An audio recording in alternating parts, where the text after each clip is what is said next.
केंद्र सरकार की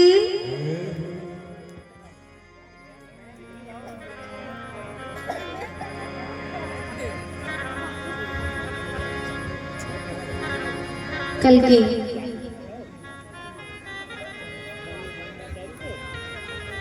कथा के दौरान हम सभी ने बड़ा ही सुंदर श्री राघवेंद्र सरकार के विवाह उत्सव का दर्शन किया। हम सभी के बीच में बड़ी सुंदर झांकियां भी आई थी। सभी ने विवाह उत्सव में आनंद लिया और भगवान श्री राम, जानकी मैया, लक्ष्मण भैया सबका आप सभी ने पूजन भी किया। बड़ा ही आनंद आया।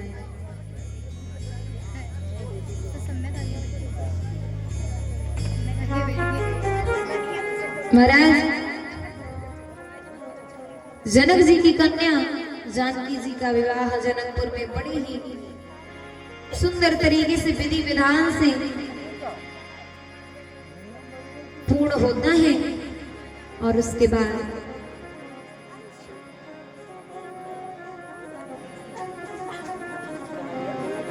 महाराज दशरथ के चारों पुत्र और पुत्र वधुएं सभी जनकपुर से विदा लेकर के और अयोध्या के लिए प्रस्थान करते हैं। रामचरितमानस में गोस्वामी तुलसीदास जी महाराज वर्णन कर रहे हैं, जब ते राम ब्याही घर आए, नित नव मंगल मूद बधाए, भुवन चारि दस भूधर भारी, सुकृत मेघ बरसहि सुख भारी। सुखों की वर्षा हो रही है निरंतर जब से राम जी विवाह करके जानकी जी को लेकर के अयोध्या में आए और पता है ये मेघ कब के जल को अपने अंदर भरे हुए हैं। लिख रहे हैं कि जब राम जी का जन्म होना था तो गोस्वामी जी ने लिखा है रामचरितमानस में, जा दिन ते हरि गर्भ आए, सकल लोक सुख संपत्ति छाए। ये बादल कभी छा गए थे जब राम जी का जन्म हुआ था, तो तब से बादल छाए हुए हैं, बस बरस नहीं पा रहे थे। क्यों? क्योंकि कृपा बरसाने वाली आई नहीं थी। और अब राम जी जब बरसाने वाली को लेकर के आ गए हैं, कृपा बरसाने वाली को, जानकी जी को, तो अब जबकि छाए मेघ और अब जब जानकी जी आ गई है तो बड़े ही सुखों की वर्षा कर रही है। बड़ा ही सुंदर समय चल रहा है जनक, यहाँ अयोध्या में बड़ा ही आनंद आ रहा है। बड़े प्रसन्न है समस्त अयोध्यावासी।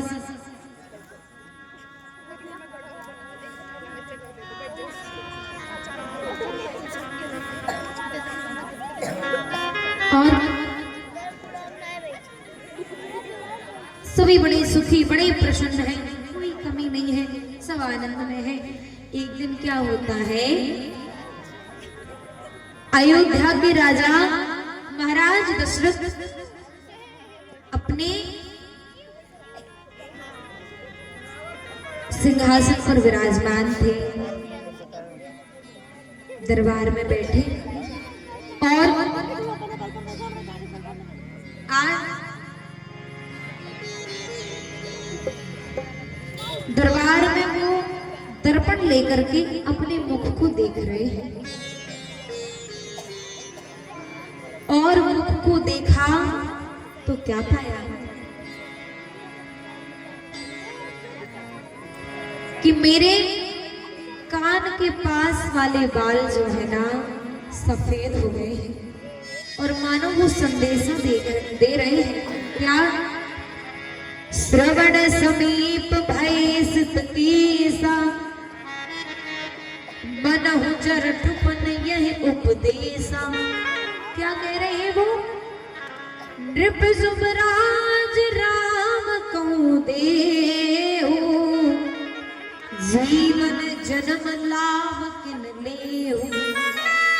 वो कान के पास वाले जो बाल है ना वो सफेद हो गए हैं, मानो वो संदेश दे रहे हैं, बता रहे हैं कि राजन अब तुम्हारा समय हो गया है, और इस सिंहासन को छोड़ करके और युवराज पद तुम राम को दे दो, राम को राजा बना दो और तुम अपनी इस जन्म का लाभ प्राप्त कर सको।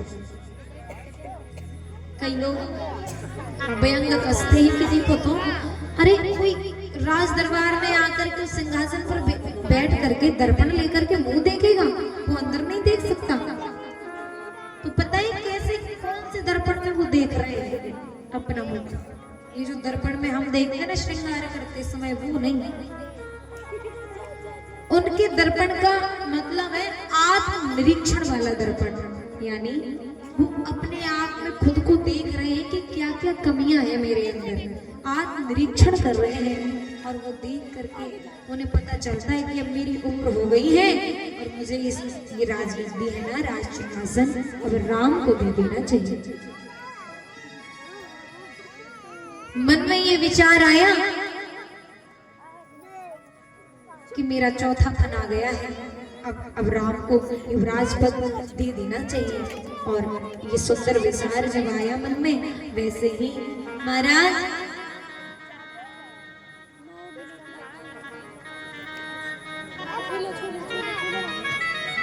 दशरथ अपने गुरु वशिष्ठ जी के पास जाते, वहां जाकर के सब कुछ बता दिया।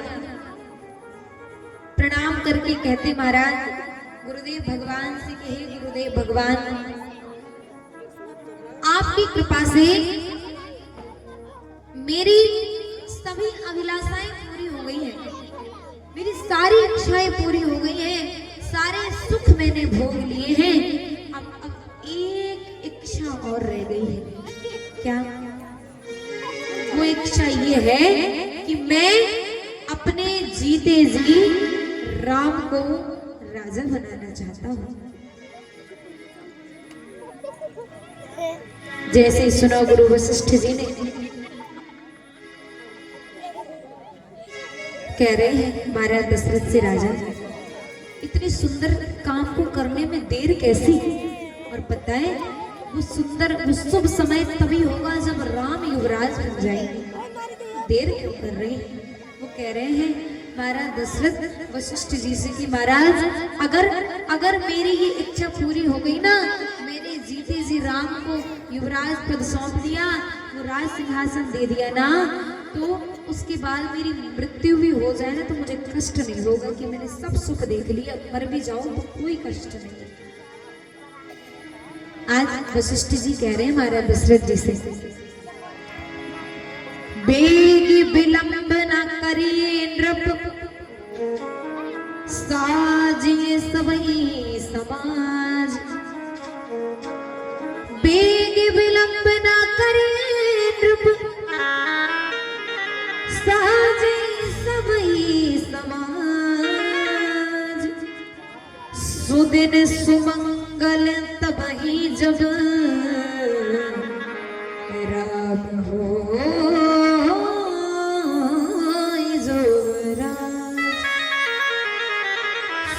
सुमंगल तभी जब, वो सुंदर दिन, उस मंगल उत्सव तभी होगा कब?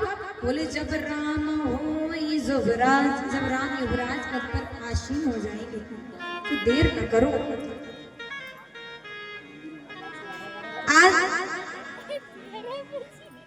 आज्ञा मिली गुरुदेव भगवान की,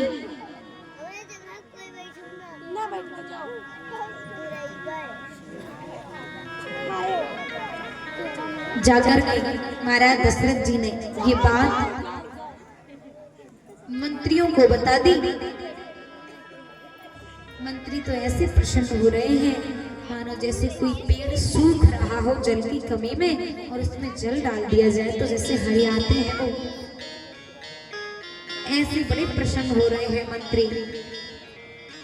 और कह दिया कि तैयारियां करो, हम कल ही राम को युवराज पद सौंपने वाले हैं, कल ही राम को युवराज पद दे रहे हैं। बड़ी सुंदर तैयारियां होने लगी हैं अवध में। कल राम राजा बनने वाले हैं, पूरे अयोध्या अयोध्यावासी बड़े प्रसन्न हैं, इनकी खुशी का कोई ठिकाना नहीं है। लेकिन पता है ना, ये सुख देवताओं को देखा ना गया। देवताओं ने क्या किया?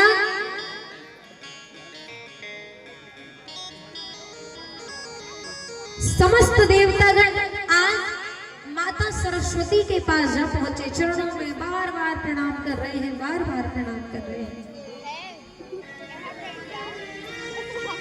और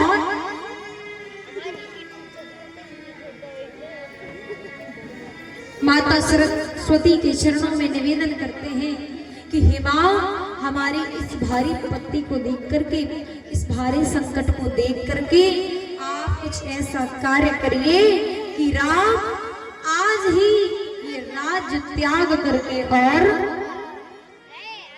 जंगल में चले जाए, ताकि हम देवताओं के कार्य सिद्ध हो जाए। क्योंकि देवता भी बड़े परेशान है। उन दिनों रावण ने इतना आतंक मचा के रख दिया है कि द्विज भोजन, हवन, यज्ञ आदि सब कार्यक्रम बंद करवा दिए हैं। इसलिए देवता बेचारे भोजन को तरस रहे हैं।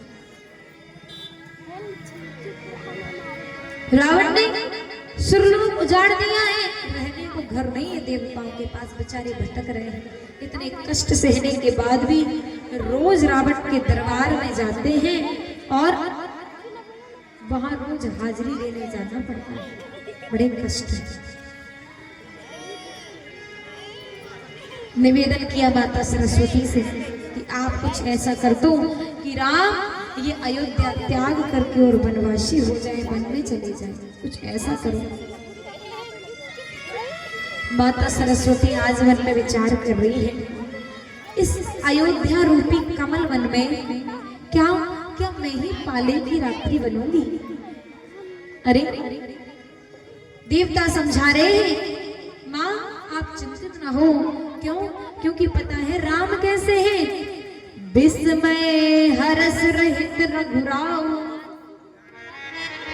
तुम जानो सब राम प्रभाव। पता है राम जी कैसे? बोले इन्हें ना तो कभी प्रसन्नता होती और ना ही कभी दुख होता है, हमेशा एक से रहते हैं। चाहे जो हो जाए ना, उन्हें कभी कष्ट होता है ना अधिक प्रसन्नता होती। तो आप परेशान ना हो कि राम को कष्ट होगा।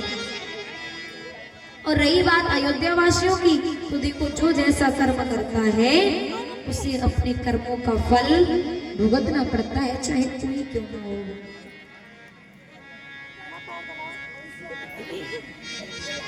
आप जाएं और कुछ उपाय कर निवेदन कर रहे हैं देवतागण माता सरस्वती से। निवेदन प्रार्थना की। माता सरस्वती कह रही है, देखो तो देवताओं को कैसी बुद्धि की है। स्थान इनका इतना ऊंचा, देवता है, और करतूतें देखो कितनी नीची है। ऊंच निवास नीच करतूती, देख न सकई पराई होती। दूसरों का दुख देखा नहीं जाता है, ऐसे ही ये देवता। जब बार बार निवेदन किया, माता सरस्वती जाती है अयोध्या में।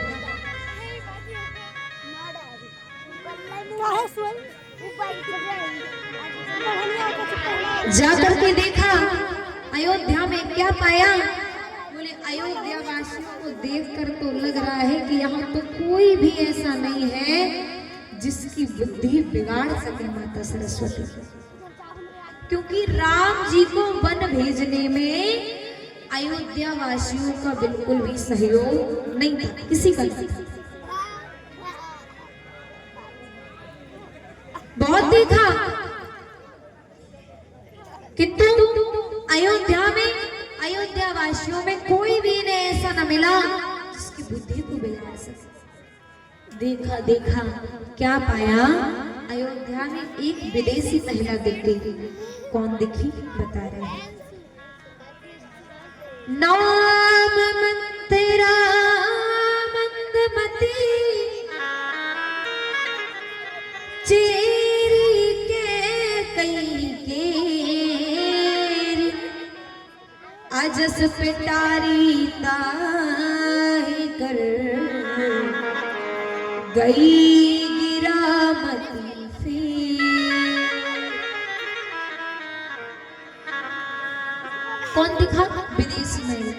क्या नाम है इसका? मंथरा। नाम मंथरा मंदमती चेरी कैकई केरी। ये कौन है? बोले ये माता कैकई जो है ना उनकी दासी है। कैसी है? मंदमती। इसकी बुद्धि बड़ी मंद है, कुशाग्र बुद्धि वाली नहीं है। और आज माता सरस्वती ने क्या किया? ये अपयस की पिटारी इसी के माथे पर धर दी और उस पिटारी में क्या रख दिया? बोले वो अपयस की पिटारी में माता सरस्वती ने रख दिया सौतन पुराण। क्यों पता है? माता कैकेयी की उसने 100 सौतनों की कथाएं सुनाई थी। ये सौतन इसने ऐसा कर दिया, वो सौतन इसने ऐसा कर दिया, डराने के लिए। तो सौतन पुराण इसके मस्तक में भर दिया। तो माता सरस्वती की कृपा देखो, पूरा रटा दिया। वैसे तो मंदबुद्धि की है, कुछ याद नहीं होता, पर ये इतने जल्दी याद करा दिया।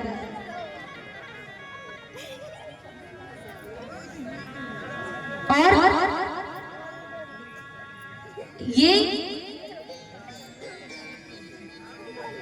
मंत्रा की बुद्धि आज माता सरस्वती ने बिगाड़ी। पता है ये मंत्रा कैसी होती है? तो बताया किसी संत ने क्या कि फलों में संतरा और स्त्रियों में मंत्रा। पता है ये ऊपर से तो बड़ी प्लेन चिकनी दिखती है, पर अंदर से जाने कितने भाव होते हैं इनके। हाँ, अलग अलग प्रकार की बुद्धि। ऊपर से बड़ी भोली भाली दिखेंगी, हाय आपसे बातें करेंगी, इतनी मीठी मीठी बोलेंगी, आपको लगेगा इनसे ज्यादा हमसे प्रेम कोई कर ही नहीं सकता, ये तो बड़ा भला चाहती है हमारी। पर ये अंदर से इनमें इतने बेकार भरे होते कि परिवार नष्ट करके ही मानती है।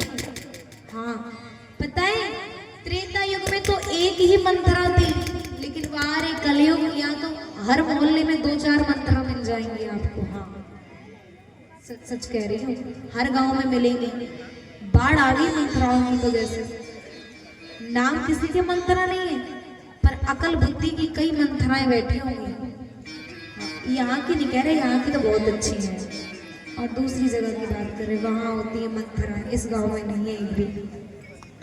पता है आप कैसे पहचानेंगे कि इसकी बुद्धि मंत्रा वाली है? क्योंकि नाम तो आज किसी के हो नहीं सकते, मंत्रा नाम तो कोई रख ही नहीं सकता किसी का भी, न मिलेगा ये नाम। पर कैसी होती पता है? ये घर में आएंगी आपके, बड़ी मीठी मीठी बोलेंगी, बात करेंगी ऐसे मानो इन्हें तुम्हारा दर्द इनसे देखा नहीं जा रहा है, और घर फोड़ने की बात करेंगी बिल्कुल। देखो तो तुम्हारे पति कमाते हैं और पूरा घर खा रहा है बैठे बैठे, मुझसे तो ये तुम्हारा दर्द दुख देखा नहीं जाता। और ऐसे ऐसे करके बुद्धि भ्रमित करेगी, जब तक ये तुम्हारा परिवार तोड़वा नहीं देगी, घर तोड़वा नहीं देगी, तब तक चैन नहीं आता।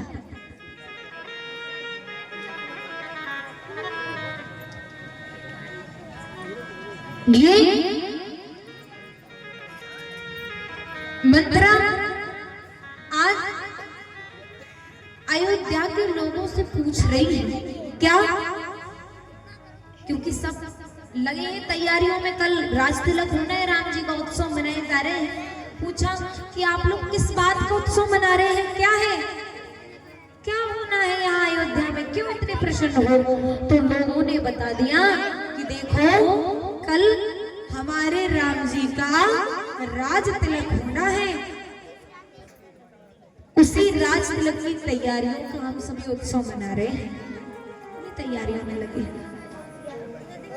और जैसे ही सुना कि राम राजा बनने वाले हैं, हृदय जलने लगा। क्या किया जाए, क्या करें हम, कुछ सूझा नहीं। क्या किया? बोले कुछ ऐसा काम करना चाहिए कि रात ही रात में काम बिगड़ जाए। और क्या करती है मंत्रा? बोले कुछ ना करके इसने रोना शुरू कर दिया, और बिलखती बिलखती रोती रोती माता कैकेयी के पास पहुंच गई। माता कैकेयी के पास पहुंची। माता कैकेयी ने पूछा मंत्रा से, अरे रोती क्यों हो, क्या हुआ, क्यों रो रही हो? लक्ष्मण ने कुछ कह दिया है क्या?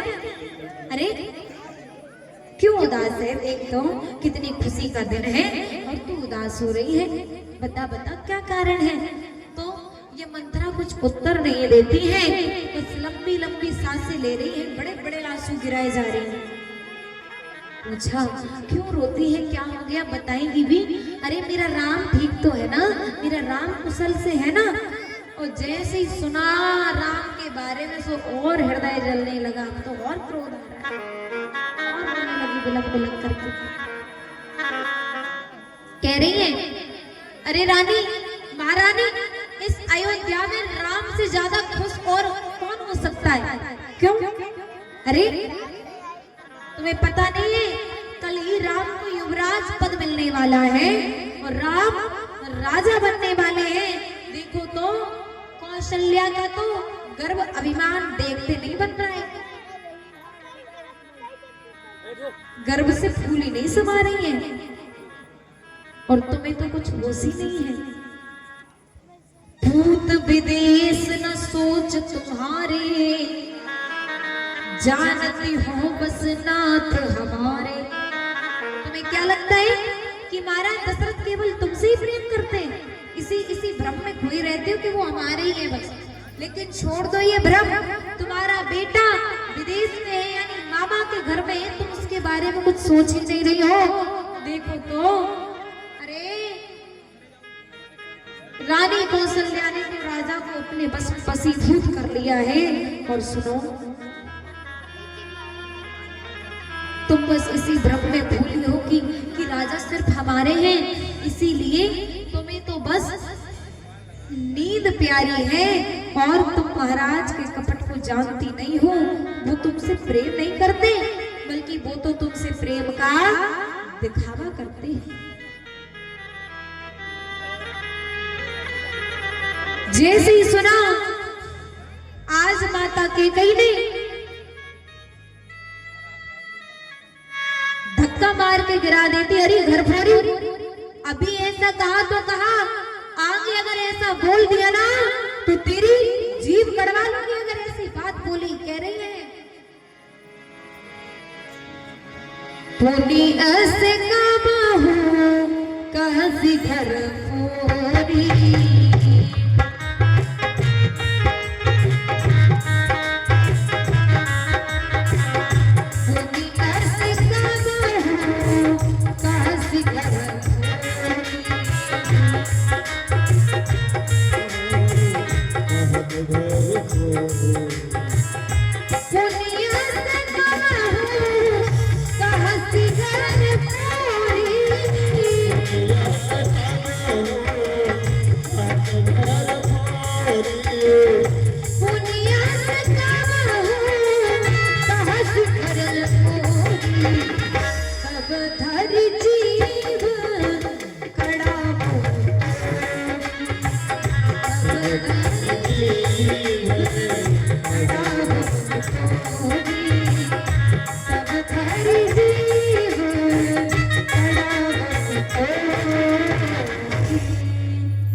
कबहू कहसी घर फोरी, तब धरी जीव कड़ावम तोरी। अभी ऐसा बोला तो बोला, आगे कभी अगर ऐसा बोल दिया ना तेरी जीव कड़वा लूंगी। और ऐसे डांट करके फटकार लगा के थोड़ी देर में माता कैकेयी मंथरा से कहने लगी कि अरे हे प्रियवाणी बोलने वाली मंथरा, मैंने तो तुझे समझाने के लिए, शिक्षा देने के लिए ऐसी सब बातें कही हैं, बाकी मैं तो स्वप्न में भी तुम पर कभी क्रोध नहीं कर सकती। अच्छा अब ऐसा करो, रोने का कारण बताओ, क्या हुआ मुझे सच सच बताओ, तुम्हें भरत की सौगंध है, क्या क्या कहना चाहती हो, क्या हुआ है? मंथरा कह रही है आज माता कैकेयी से, अरे भाई देखो तो एक बार कहने पर मेरी सारी आशाएं तुमने पूर्ण कर दी, अब मैं नहीं बोल सकती। क्यों? बोले एक ही बात कहने पर तो जीभ काटी जा रही है, अब दूसरी जीभ कहां से लाऊं बोलने के लिए? मानो मंत्रा कहना चाहती कि भले ही तुम मेरी जीभ कड़वा लो, लेकिन बोलूंगी मैं तो ऐसा ही बोलूंगी। अच्छा नहीं बोल सकती, बोले जीभ कटवा लो मेरी।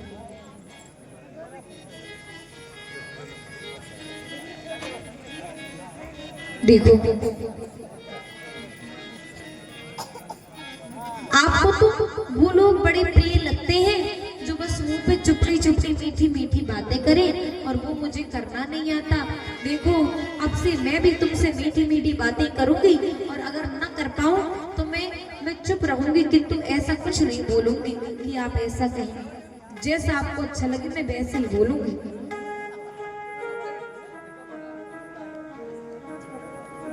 लेकिन सुनो, माता कैकेयी से कह रही है मंथरा, मैं मानती हूँ कि राम को तुम बहुत ज्यादा प्रेम करती हो, और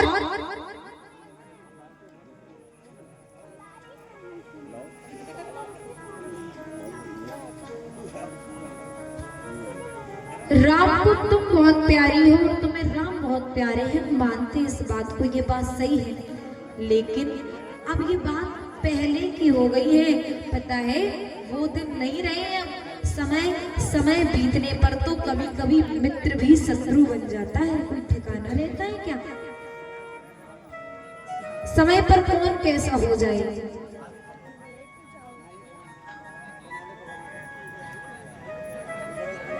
तो देखो, जो कमल जल में होकर के सूर्य के प्रकाश से पोषण पाता है, और वही जब जल समाप्त हो जाता है ना, तो वो सूर्य का प्रकाश सहन नहीं कर पाता और जल जाता है। तुम इसी भ्रम में हो कि राम को तुम जितना प्रेम करती हो, राम अब भी तुमसे इतना प्रेम करते हैं, तो भूल जाओ इस बात को। अरे तुम्हें नहीं पता है कि बड़ी रानी यानी कौशल्या है ना, वो इन महलों से तुम्हारी जड़ ही उखाड़ देना चाहती है। इसीलिए मैं चाहती हूँ कि आप सुरक्षा रूपी घेरा बना करके और खुद को यहाँ रोक पाओ। देखो मैं मानती हूँ कि राजा तुम्हारी है, तुमसे बहुत प्रेम करते हैं तुम्हें, लेकिन एक बात बताई क्या? बोले राम को राजा बनाने की तैयारियां 15 दिन से चल रही है यहाँ, लेकिन तुम्हें आज तक पता नहीं चला। और आज भी जब पता चला तो किसके द्वारा? दासी के द्वारा। मैंने बताया, राजा ने तो नहीं बताया ना। अब तुम खुद ही समझ जाओ। अरे देखो, अगर राम राजा बन गए ना तो तुम्हारी क्या दशा होगी। देखो तुम्हें महारानी कौशल्या की दासी बनकर के सेवा करनी पड़ेगी, भरत को जेल की हवा खानी पड़ेगी।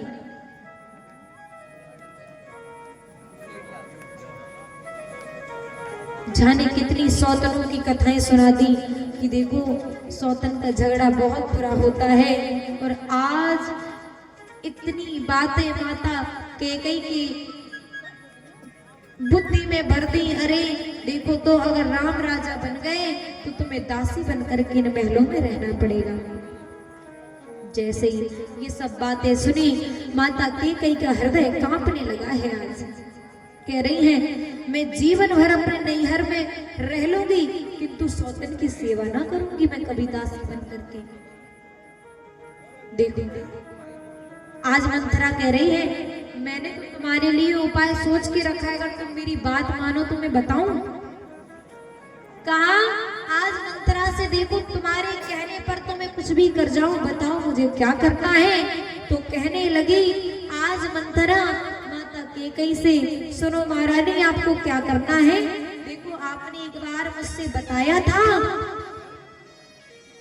कि तुम्हारे 2 वरदान राजा के पास धरोहर के रूप में रखे हैं, तो आप ऐसा करें कि अब वो 2 वरदान राजा से मांग लो।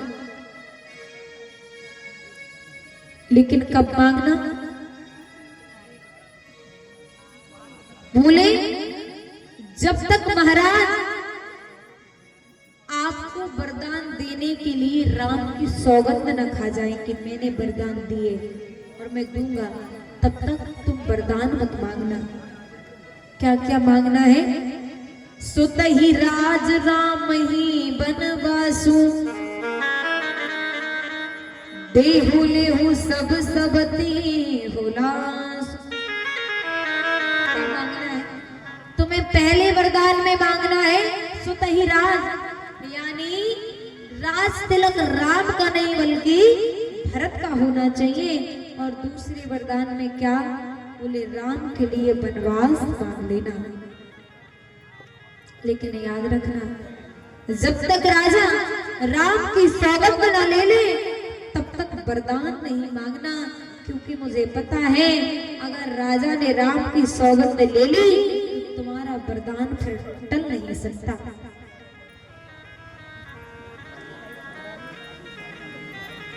मंथरा के कहने पर आज माता कैकेयी कोप भवन में चली जाती है। कोप यानी क्रोध, भवन यानी कक्ष, जहां क्रोधित होकर के जिस कक्ष में चले जाते थे, पहले एक वो भवन होता था हर घर में, तो जब गुस्सा आए तो उसी में चले जाओ, कहना ना पड़े कि हम गुस्से में, पता चल जाता था। तो आज माता कैकेयी कोप भवन में चली गई है और यहाँ शाम का समय हुआ। महाराज दशरथ माता कैकेयी के कक्ष में आज खुद बताने के लिए आ रहे हैं कि मैं राम को राजा बनाने वाला हूँ। जैसे ही महाराज दशरथ आए माता कैकेयी के कक्ष में, जब माता कैकेयी को न पूछा, दासियों से पूछा कि कहाँ है तुम्हारी महारानी, उन्होंने बताया वो तो कोप भवन में चली गई है। जैसे ही नाम सुना कोप भवन का, सोई महाराज घबरा गए हैं आज।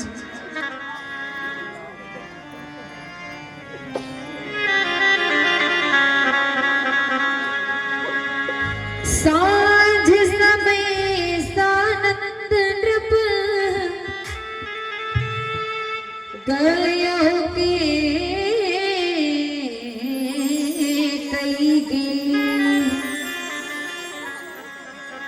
सांझ समय सानंद नृप गयो के कई गे,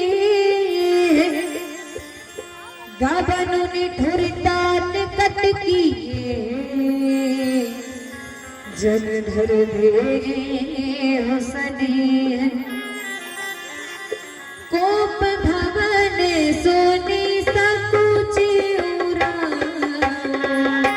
कोप भवन सोनी सकुचे, कोप भवन सोनी सकुचे उरा, कोप भवन सोनी सकुचे,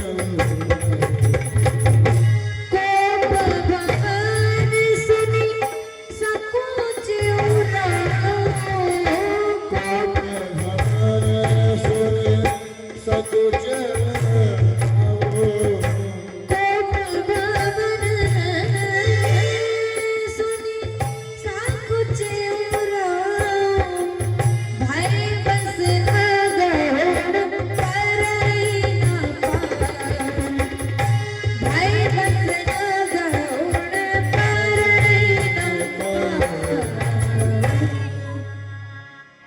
जैसे ही नाम सुना कोप भवन का घबरा गई।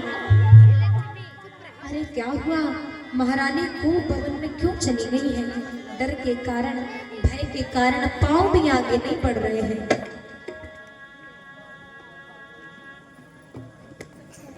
और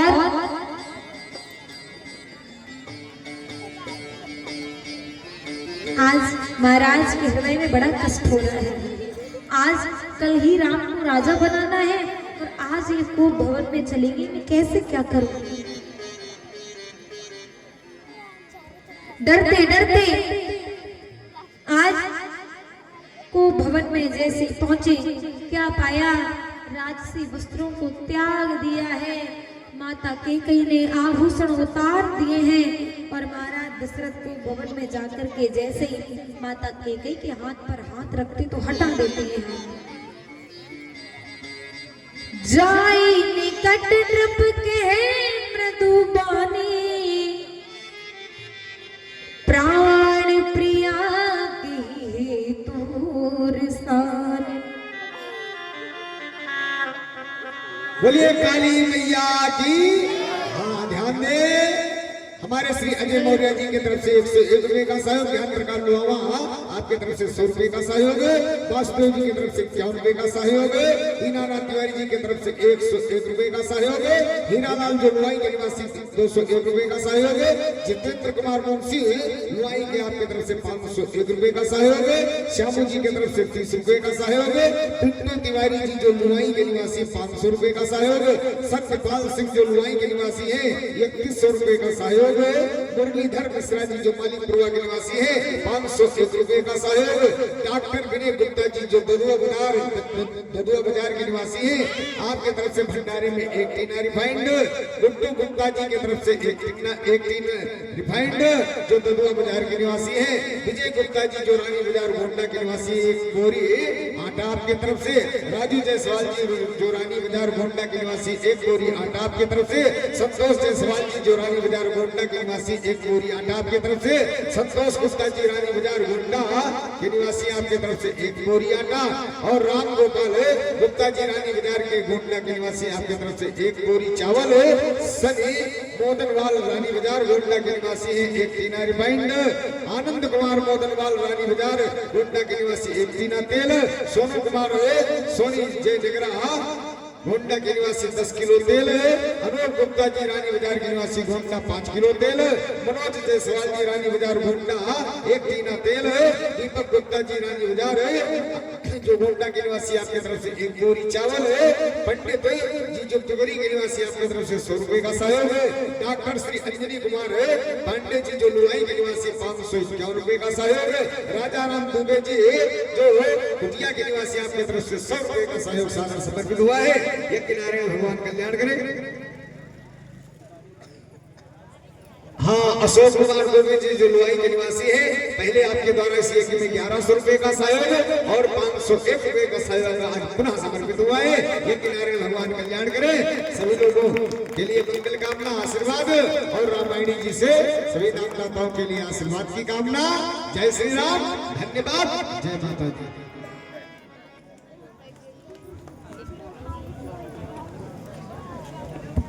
श्री राधे, जय श्री राम। बोलिए राघवेंद्र सरकार की।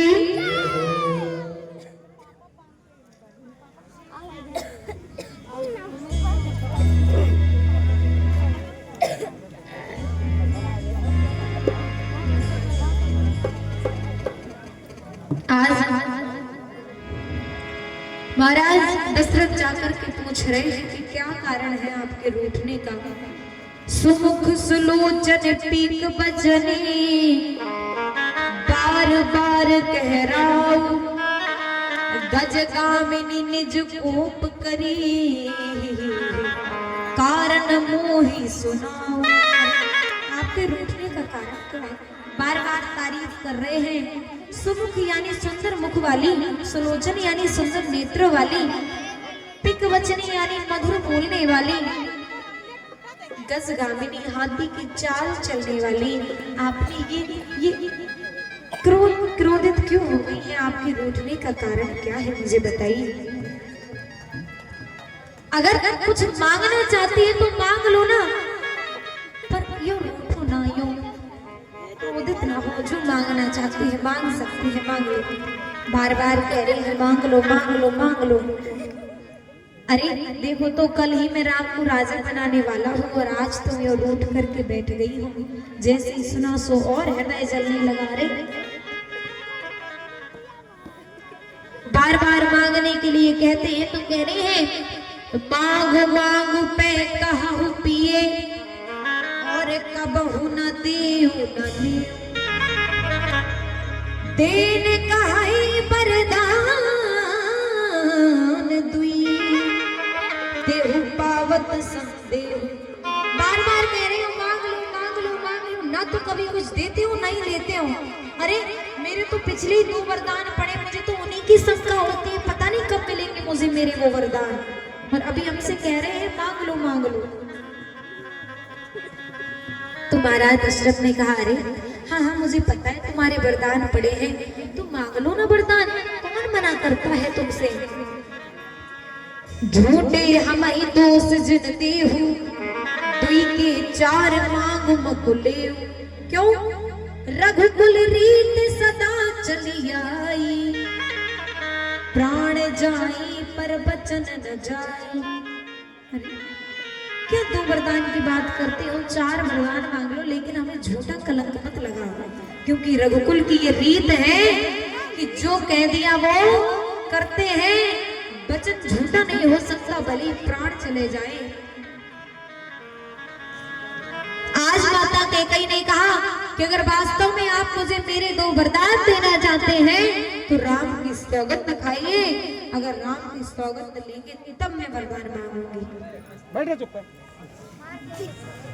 आज महाराज दशरथ ने कैकेयी के सामने हाथ में जल लिया और राम की सौगंध खा करके वरदान देने का संकल्प लेते हैं। मध्यस्थ मेरी इस बात का यह राज भवन है, साक्षी है यह आकाश और पृथ्वी है पवन है आन पहली बार ही उस पाक नाम की, खाता हूँ तेरे सामने सौगंध प्यारे राम की। आज मैं ये जो वरदान देने का संकल्प ले रहा हूँ, इस बात का मध्यस्थ ये राज भवन है, साक्षी है ये आकाश पृथ्वी है पवन है, और आज है आन पहली बार ही उस पाक नाम की, खाता हूँ तेरे सामने सौगंध प्यारे राम की, मैं राम की सौगंध खाता हूँ। मैंने तुम्हें दो वरदान दिए, और जैसे ही वरदान देने की सौगंध खाई, मांगने लगी वरदान क्या, सुनहु प्राण प्रिय भावत जी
सुनहु प्राण प्रिय भावत जी का,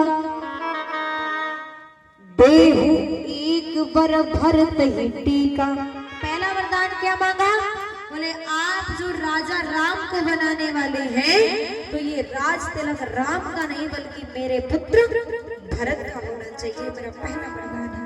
पहले वरदान को सुनकर के महाराज की प्रसन्नता में कोई कमी नहीं आई, कोई बात नहीं, राम का राज तिलक होना था, राम की जगह भरत का हो जाएगा, कोई परेशानी नहीं है, मैंने ये वरदान दिया।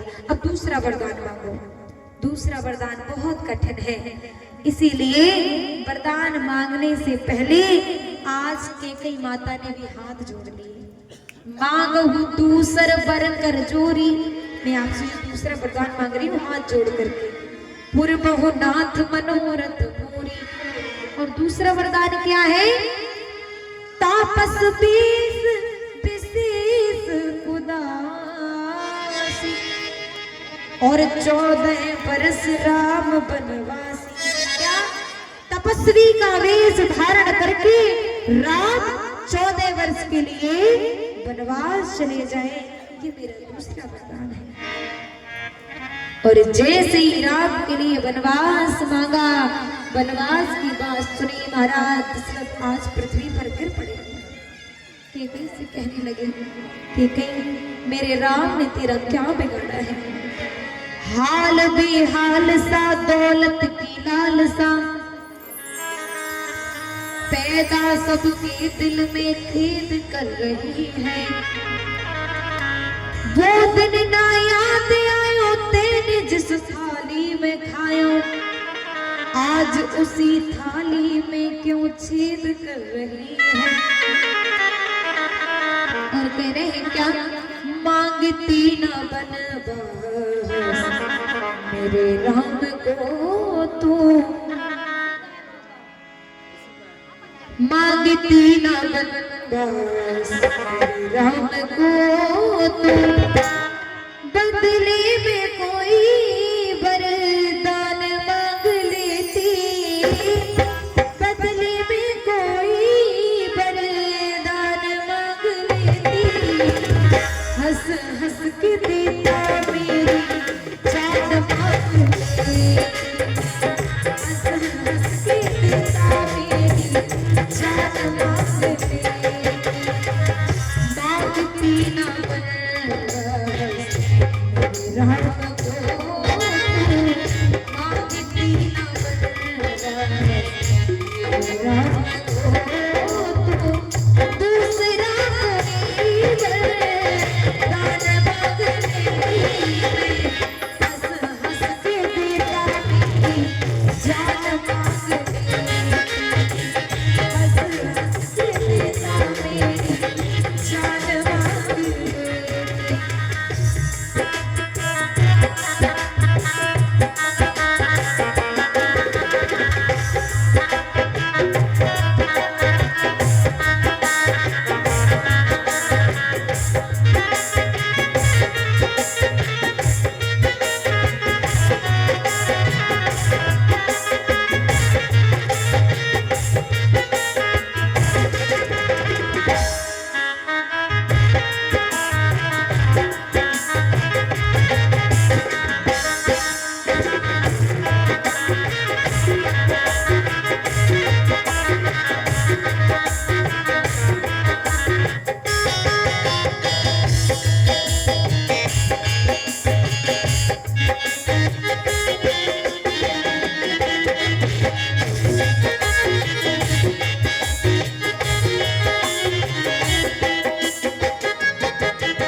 भरत तुमने अपना राम समझा बताया, भरत तुमने अपना राम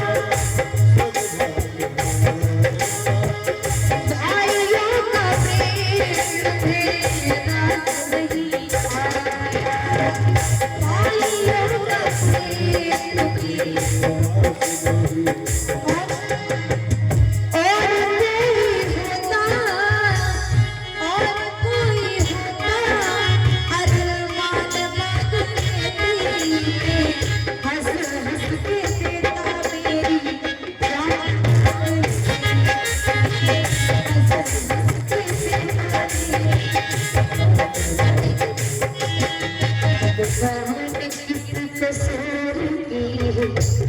मुझे सजा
परिवार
की क्यों रुलाए रे,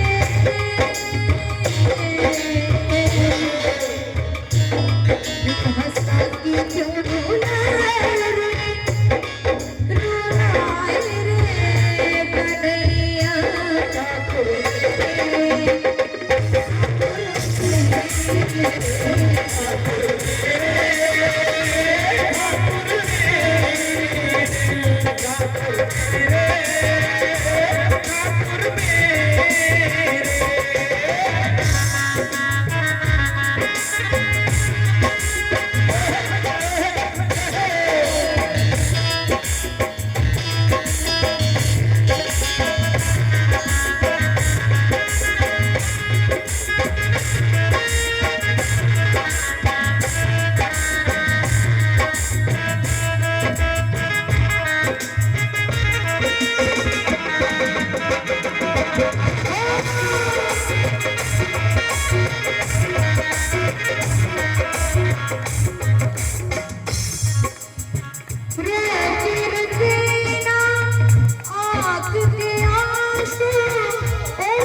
हाथ